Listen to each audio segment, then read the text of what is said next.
આજે દાદાનું બુલડોઝર ધંધુકા પહોંચ્યું છે.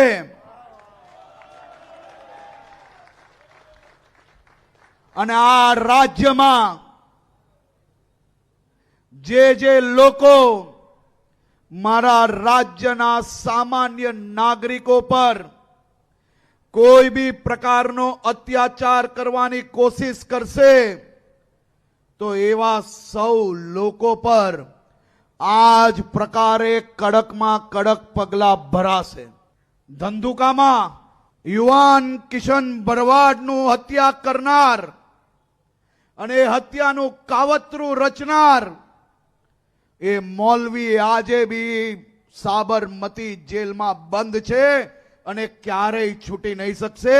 એ કેસ સરકાર ડે ટુ ડે ચલાવવા માટે બી અપીલ કરી છે અને કિશન ભરવાડને ન્યાય અપાવીને જ રહીશ.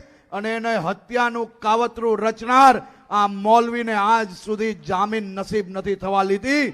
તે માટે આ રાજ્ય સરકાર દ્વારા કડકાઈથી કામગીરી લેવામાં આવે છે. હત્યારો કોઈ બી હોય, કોઈ બી સમાજનો હોય, કોઈ સામાન્ય નાગરિકની હત્યા કરે તો એની જોડે આ જ પ્રકારનો અમે પરિસ્થિતિ એ રાજ્યભરમાં ઊભી કરીએ છીએ.